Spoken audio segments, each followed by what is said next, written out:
All right, guys, now we're going to be talking about scaling out. And there's three different types of scaling out that I want to cover.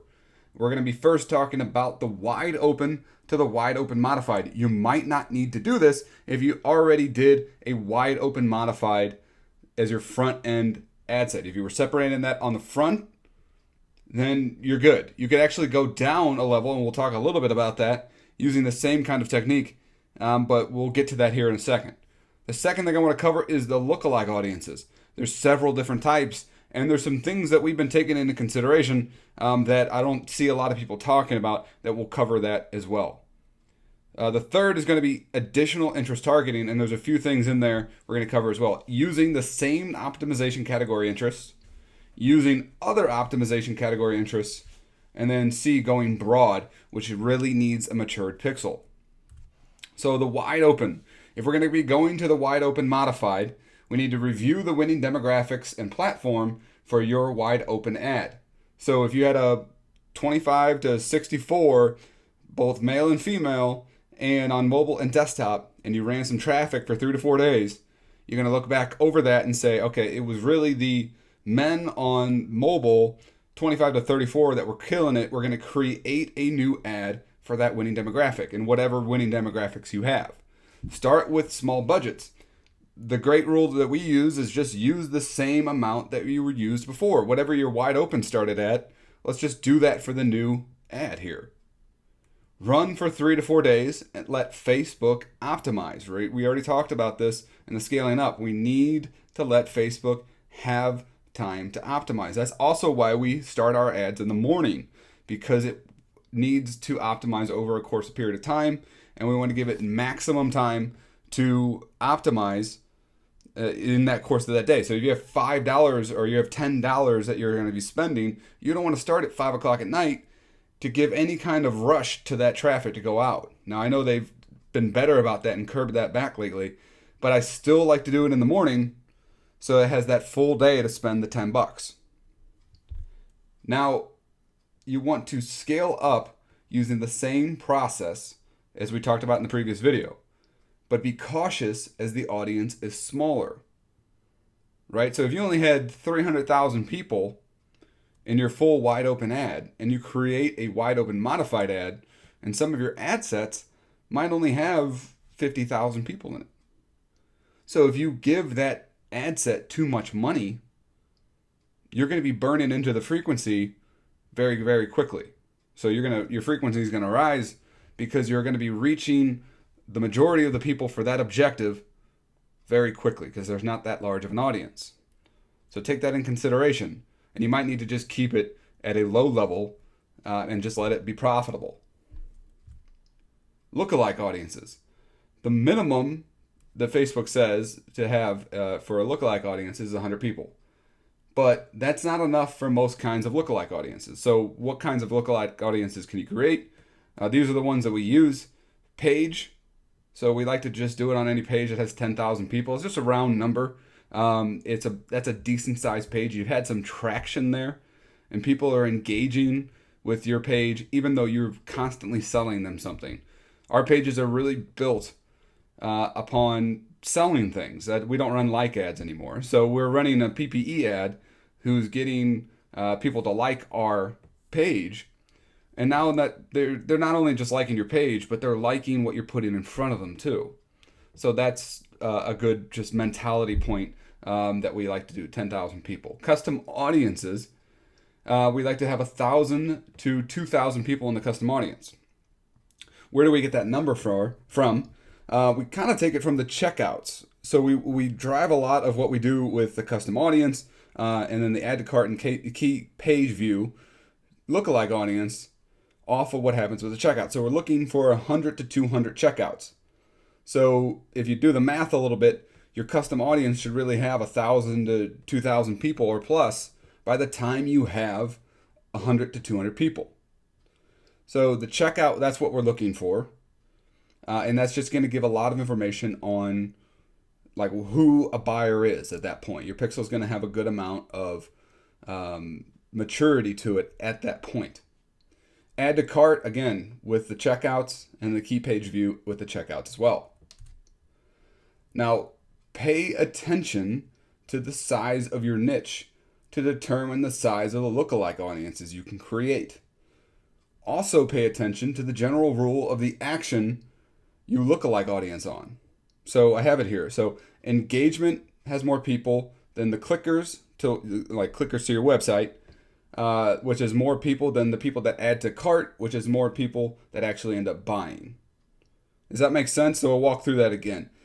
If you had to draw a little circle and you put converters in there, you could draw a bigger circle around that had add to cart, bigger circle around that with people who click to website, and then an even bigger circle with the people who just purely engage with ads. And so we take that in consideration when we're creating lookalike audiences. So for the nurse niche, there's roughly 8 million nurses in the United States. So would I ever create a lookalike audience that had more than 8 million people in it? Doesn't make a whole lot of sense, does it? But to go beyond that, if I'm creating a lookalike audience off my page, who is technically the engagers, right? That's probably the maximum amount I would want to get is the lookalike. Is the 8 million, because that's the potential of people who, the biggest potential engagement is engagement, and then the biggest audience possible is 8 million. So I'm matching those up. So a little bit less than that is clickers, so about the 6 million range. And then the biggest audience after that is the people who would actually add my item to cart. So we did about 4 million. And then converters are the least amount of people who are going to convert. Of your 8 million people, you'd be happy with 2 million people that converted, obviously, right? But that just happens to be the smallest lookalike audience you can create is 1.9 million. So we take that off the conversion pixel, and then we can convert to about a 4 million range off the add to cart, 6 million range off of the custom audience or the key page view, and then finally the page will get up to 8 million. And we'll go a little bit more into detail here in a minute on how to do that. So you can also add interests to bring your audience down further if needed. If your niche is less than 1.9 million, I would definitely recommend you adding interests to that audience to bring that down. If you had a niche that only had 100,000 people in it, a lookalike audience isn't going to really do that much work for you at 1.9 million. Who are those other 1.8 million? Where they're going to be similar to your 100,000, but it's going to stretch out what the relation exactly is, right? It's going to say, okay, these guys are clickers, or these guys are engagers, or your converters, whatever your lookalike audiences is, but they're going to stretch the boundary of what exactly is the similarity. So you want to bring that down, and you can do that with a broad interest, which is nice as well.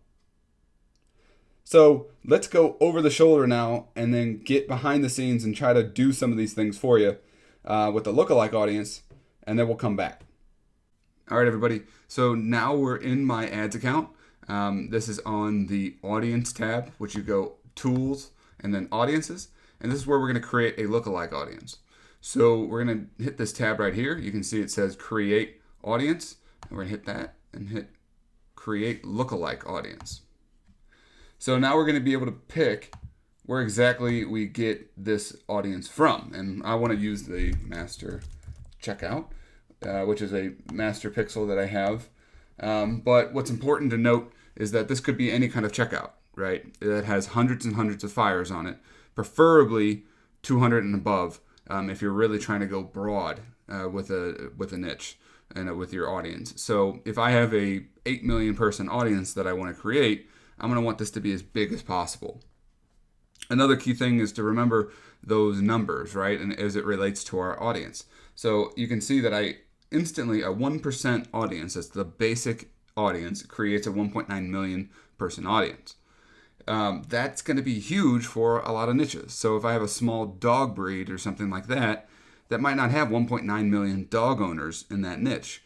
So there's no reason that I would create this 1% audience without having to adjust down using interests or something like that, or demographics or some kind of additional targeting than just the lookalike audience. Now, if I have a massive audience, like say Christians or something like that, then 1.9 million isn't that many people.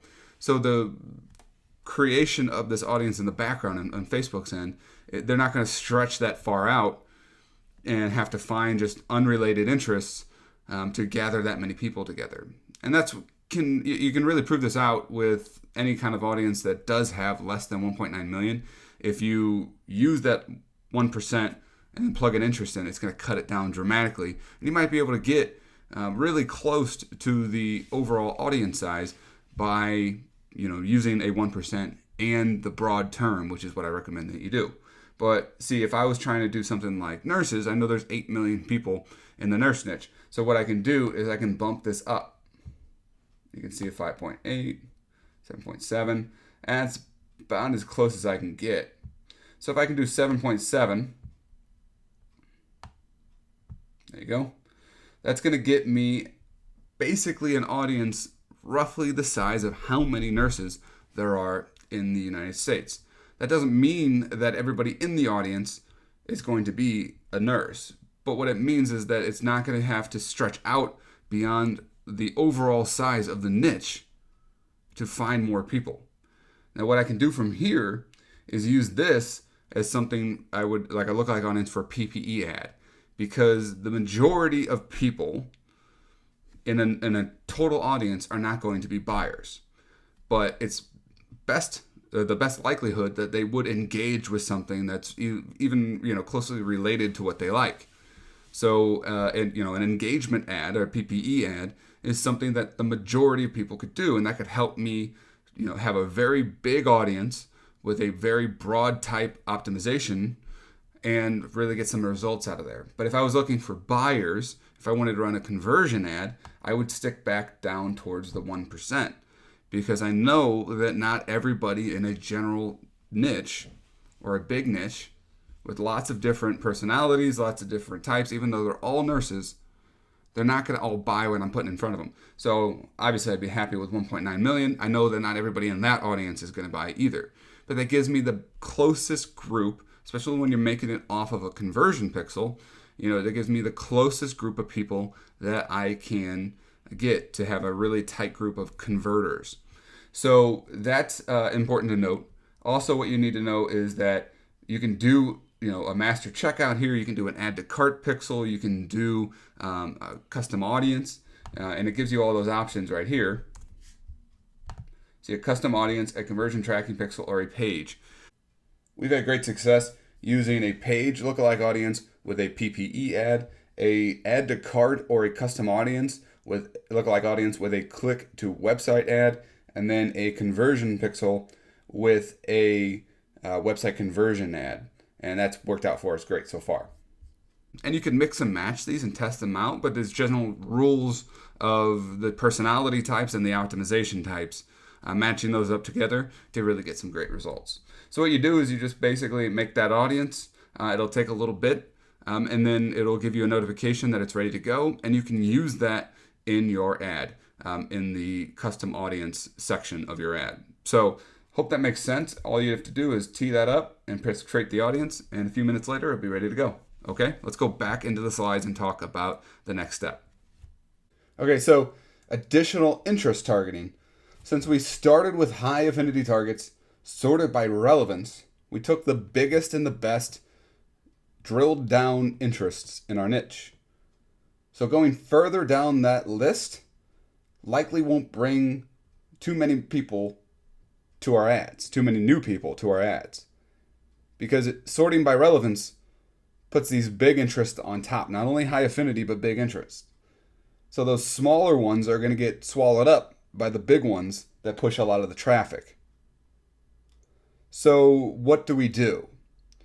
You can try adding a few more if you were conservative on the number of interests that you added, and in the top 10 to 20, you have a couple more in there inside your same optimization category. You can add a few additional ones. So if there's some more marketer pages, or if there's some more websites, or there's some more associations, whatever it falls into, whatever your ad type currently is, you can scale into those. But if you're kind of past the 20 mark, it's going to get really, really hard for you to get any fresh eyeballs there, just from my experience. So what do we do then? We're going to want to target interest in the other two optimization categories other than what we're currently using. So if I'm running a PPE ad, I'm going to scale into the clickers and the converters, the interest that I used for those. Because remember, there's a bunch of people in this interest, right? There's about, say there's an interest with 100,000 people. Well, 33,000 of them could be engagers, 33,000 of them could be clickers, and 33,000 of them could be converters, or whatever the number is. We are just using these interests to give better chances, and it's just a cleaner way of us separating things out. But now we want to identify the fact that there are people left in those interests that won't be reached with our current ad. And so we want to serve up an ad with a different engagement to that same interest. And this is a way of scaling out that has worked well for us. This is called cross-targeting or cross-optimization targeting. And this is something that we've been using to hit the remaining people in those interests that we use for our, say, website conversion ads, or our click-to-website ads, or our PPE ads. So if we have a really good selling website conversion ad and we're running it and we've been scaling it up, we know that that audience is responding to our offer. So now what we want to do is take that same interest and run the different other types of ads to it through using PPE and click to website. Just hitting all those people. Because if you remember back from what we were talking about, if you have 1 million people and you run a website conversion ad, you're not going to hit 1 million people. You're going to hit X number, and then your frequency is going to rise. So that remaining people that are out there need to be hit as well, especially if it's a hot offer. So the last thing is using broad terms. And when you're doing broad terms, it's going to be a little different. So let's talk about those. So broad targeting is something that you want to use only when you have a fully matured pixel. And that is hundreds and hundreds and hundreds of sales. I only do it when I have something that I know is converting incredibly well. A lot of the necklaces that I've been talking about, or the things that I've had offers that have sold 30,000 and above, I've used broad targeting, but they were things that I knew were going to convert with a wide audience. So I want you to think about eventually getting to broad targeting, but think slightly outside the box when you're going broad. So my example here is nursing. That's super broad and actually has the highest chance of having likes by association than any other interest in the niche. But I can go to things like Bachelor of Nursing or nursing school, which are still very, very broad, but a little bit longer tail keyword kind of interest, right? There's a little bit more nuance to those two versus nursing that might eliminate some likes by association. So that's it for scaling out.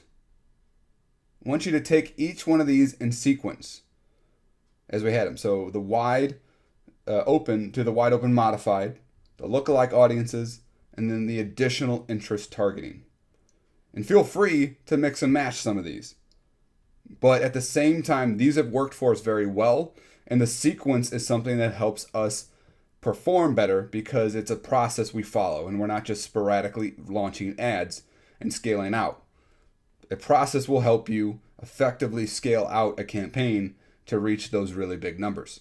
So we'll see you in the next video when we're going to talk about the maturity stage of your product.